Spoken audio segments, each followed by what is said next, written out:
Comme à ses habitudes, Bamamadou se rend ce matin à la boulangerie pour acheter du pain.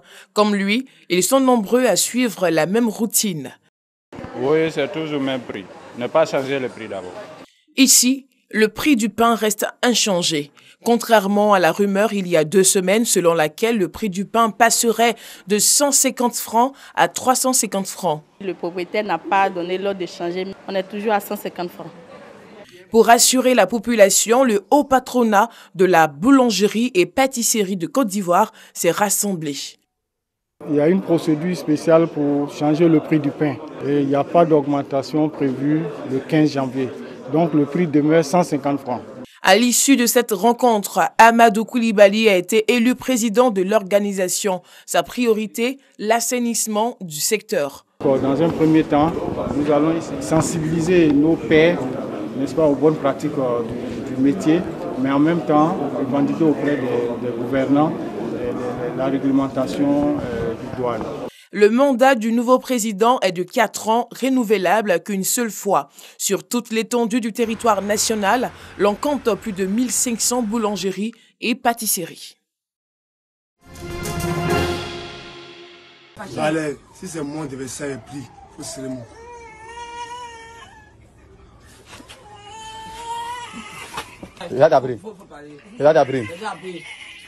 La vidéo est devenue très vite virale sur les réseaux sociaux et l'affaire défraie la chronique à Abidjan. Un accusé à l'épreuve du balai de vérité qui, nonobstant le verdict du balai, clame son innocence.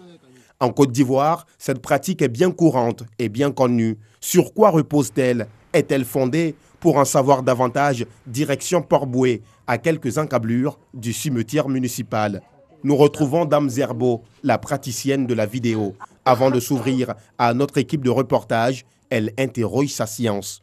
Si le reportage que vous venez faire est vrai et que ça passera à la télévision, que ce balai serre le cou de cette jeune fille. Aminata Zerbo, 75 ans, est convaincue que le reportage sera diffusé. Elle accepte donc de répondre à nos questions. C'est mon arrière-grand-mère qui m'a montré.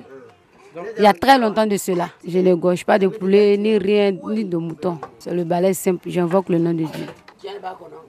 S'il y a une vérité dedans, que le balai laisse. Démasquer les voleurs, les cas d'infidélité dans le foyer, les accusations gratuites et autres faits du genre est le quotidien de la septuagénaire depuis plus d'un demi-siècle.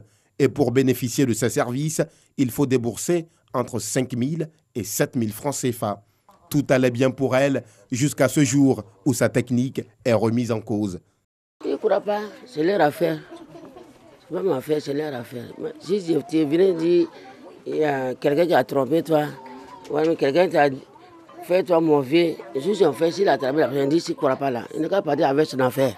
Il y avait un monsieur qui avait envoyé sa fille en disant que sa servante a volé son 3 millions. Et devant moi, j'étais assise là. Quand ils sont venus, ça a attrapé maintenant sa fille. Moi-même, j'ai appelé la fille pour dire, est-ce que c'est vrai? Elle dit oui. J'ai pris, dis à ton papa que tu as pris. Mais au moment qu'elle mettait le balai, ça serrait le cou de la fille. Ses yeux même sont... Moi-même, j'ai eu peur.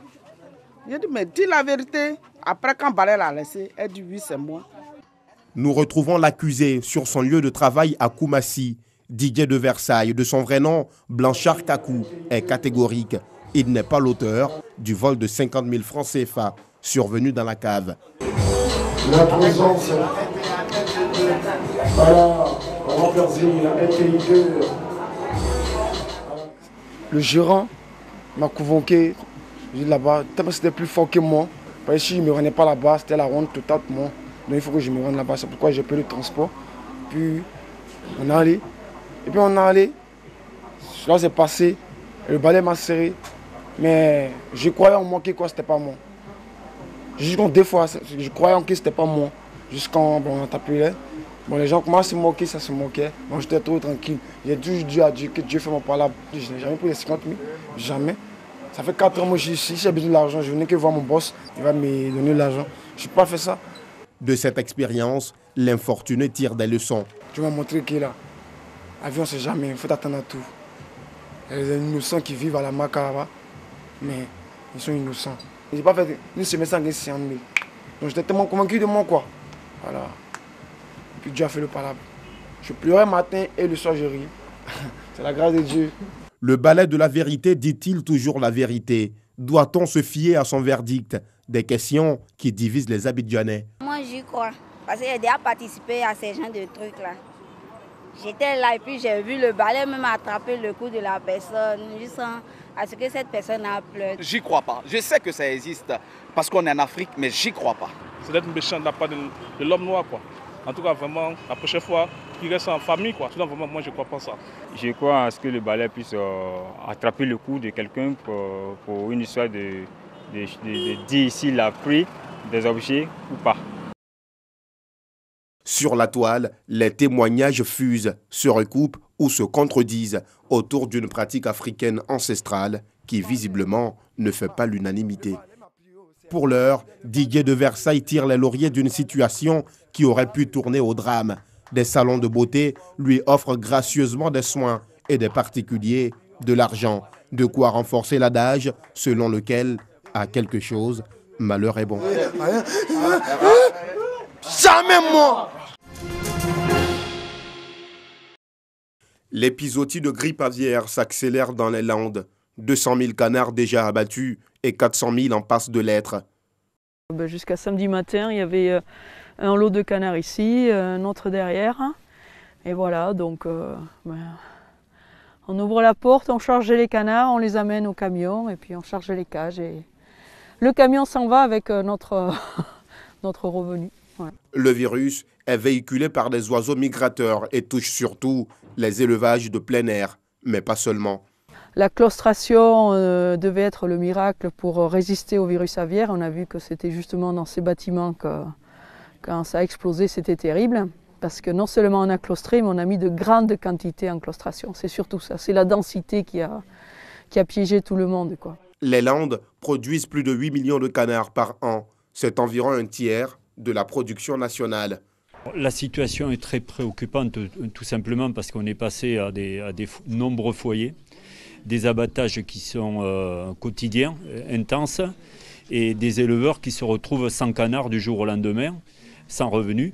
Donc on va vers des drames humains, un peu comme on a connu en 2017.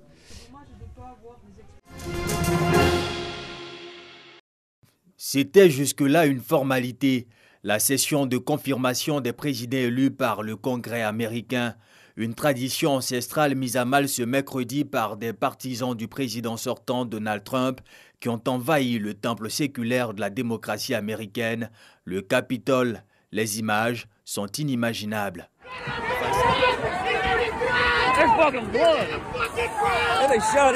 Face à cette horde trumpiste visiblement déterminée à bloquer la session de confirmation dans ce lieu si solennel, la police essaie de rétablir l'ordre, mais la tâche est difficile.